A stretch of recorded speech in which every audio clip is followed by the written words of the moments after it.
So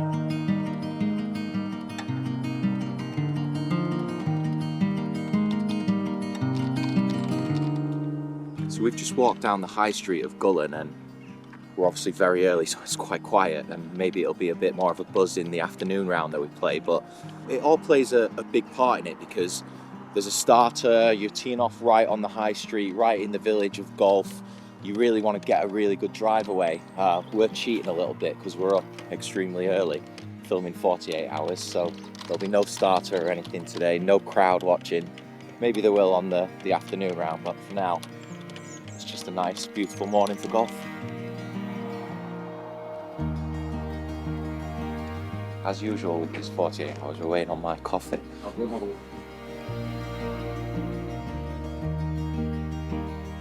So we're here with Graham, who not only is a member of Gullane Golf Club, but you're also a caddy, I believe. Yes, that is correct. So how long have you been a member here? 15 years. Wow, okay. And caddying? 2 years.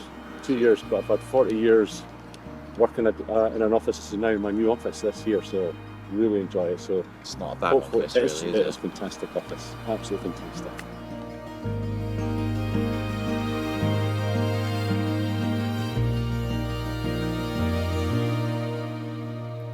I don't know if you've ever done an eclectic 18, but this is my second hole in all of golf. I absolutely love it.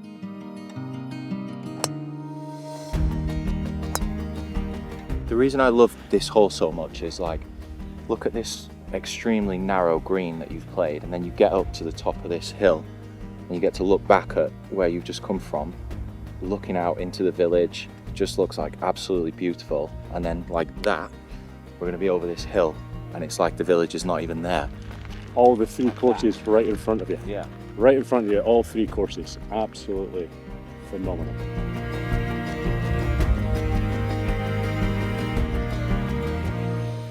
Remember, do you get access to all three courses? We do, yes. Okay. It's pick and choice. So depending what you're feeling that day, whether it's championship links or short game, number sharper, 3. Yeah. To have three courses on the property, all equally in fantastic condition, and that's what is fantastic about this place.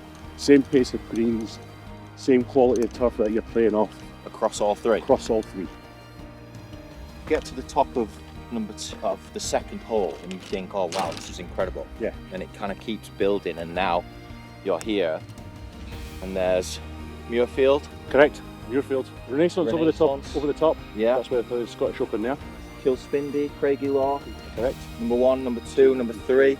Lough Ness. Yeah. And then over the water, 5. Over the water, 5, yeah. So many, particularly like international visitors, will bounce from area to area. They'll be here one day and Dornoch the next day, then they'll be over at Turnberry, whereas you've got that Scotland's Gulf Coast as it's known here.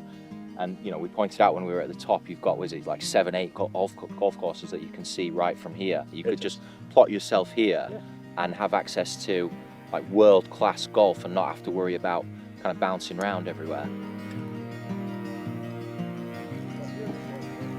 A real strong point of number 1 would be its par 3s. Like, it's an absolutely fantastic collection of short holes. None of them are particularly long. I think the longest we've played is maybe 170, but they're just fraught with danger.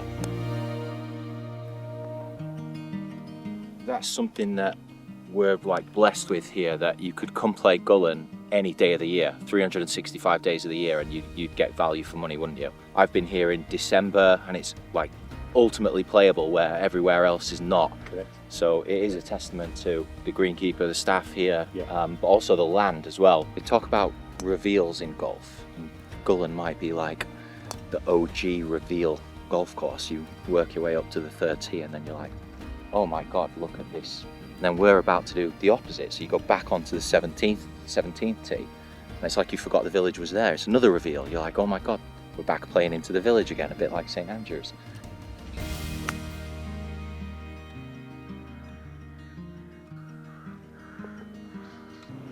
Graham, thank you very much for that. Excellent game. Enjoyed that. Enjoyed that game. Thanks a lot for your hospitality. Well, really nice. You coming over, join us for some lunch? Yeah. Perfect. So this is the old clubhouse at Gullane. technically, if you play number 1 as a visitor, you are allowed to come in. So it's not a members-only clubhouse, despite the fact they've got the 2. It's just that if you're playing number 1 only, you're allowed in here. But it's a beautiful old, they've got a derby room that we've just been in that has a lot of the old trophies from the various tournaments that the club has held over the years, Scottish Open, the Amateur, Scottish Am.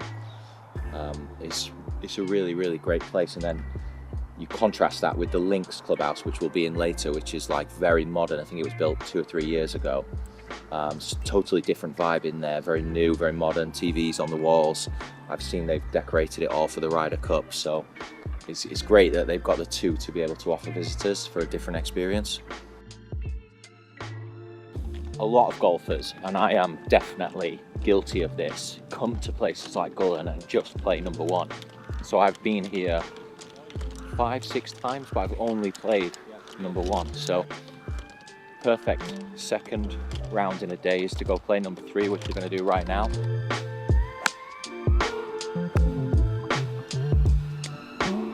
When you've played number 1 this morning and not hit your irons particularly well, like, you could go to the driving range, or you could just come out here on number 3 golf course. That second hole, par 3, would be at home on any golf course that I've played, for like 123 yards, I think it was. But there's just bunkers like everywhere off the tee, so really kind of intimidating, and not what you would expect from like a 3rd golf course, if you will. That could be at home on any golf course I've played, definitely. All the Gullane golf courses have this reveal where you make your way up the hill and then you're greeted with like just endless views of good golf. Number 3's no different. So the club have said that a lot of their juniors that come through kind of learn the game of golf on number 3. But that is like not to patronise it at all. It is a really, really good golf course. Condition-wise, it is as good as the number 1 that we played this morning. Greens are like incredible, bunkers are really well placed, tees are immaculate. Like, it's just as good as number 1 condition-wise, definitely.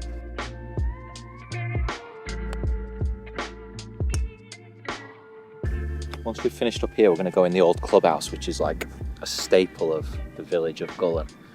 It did actually used to be the clubhouse for Gullane Golf Club, but now it's just a great pub with really good food and great beers, great atmosphere, full of golf memorabilia on the wall, like everything you want from a pub on a golf trip. Come on, cheers. Morning. So we're day 2, on our way to play Gullane number 2, feeling pretty refreshed.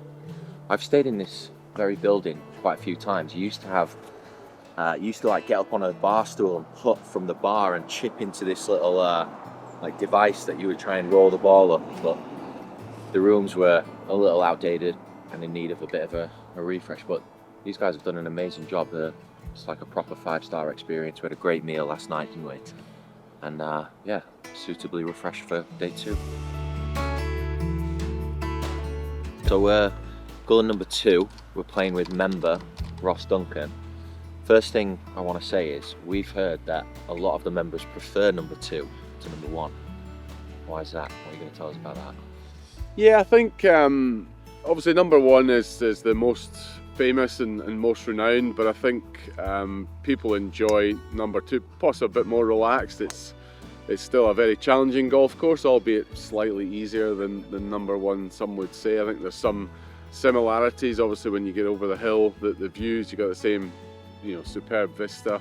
Yeah, very much kind of stands on its own 2 feet, and I think anywhere else in the country, Gullane number 2 would be any other club's number 1.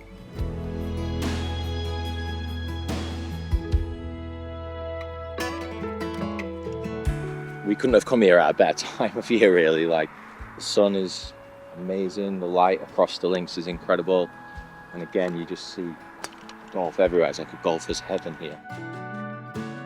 It has that sort of St Andrews connotation, I guess, of starting in the town, starting in the village, but then once you're over the hill, you feel like you're almost a million miles away from it, albeit you're still in a kind of real beauty spot. Yeah, I think for me the views are the best in East Lothian, potentially the best in the country as well. So that as a package, I think, makes it for me.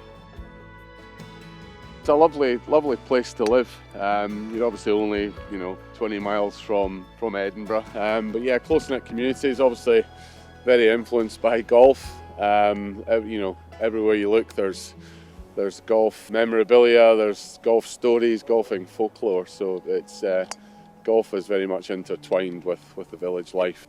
Nice bird.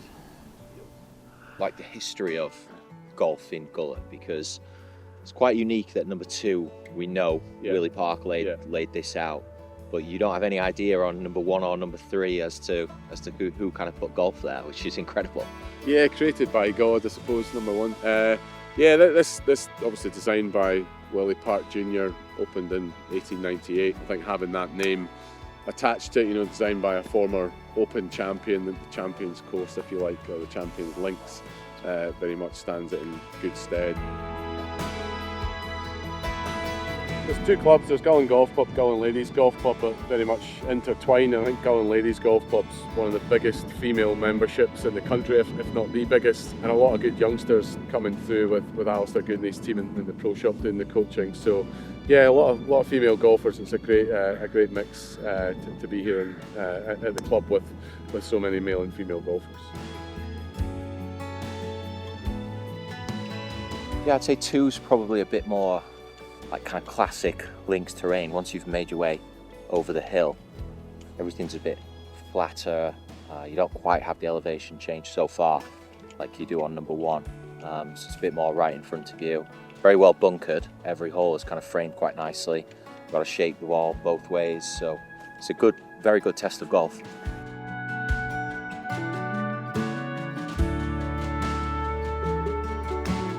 So I was trying to sum this trip up and differentiate between number 1, number 2 and number 3. I think number 1 is like bucket list for people. It's very synonymous. You've seen it on the Scottish Open.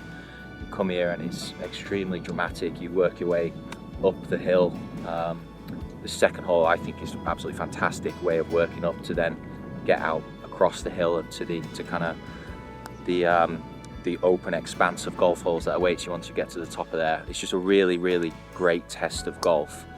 And number 2 I'd say was a bit more pure, really good holes in its own right. Not a second course like by any means, just equally great fun to play. Some really, really kind of challenging golf holes. You work your way right out to the nature reserve, which is some great views from that part of the property. So that's really cool. And then number 3 is fantastic for fun, second round in a day, sharpening your short game. But again, a great collection of holes. I think the second hole in particular on number 3, the little par 3, would be at home anywhere on any golf course in East Lothian. It's just a great place for golf. So let's head on into the Links Clubhouse. I think we've definitely deserved a pint and a bite to eat. Thank you, mate. Enjoyed that. Enjoyed the company. Yeah, thank you very much.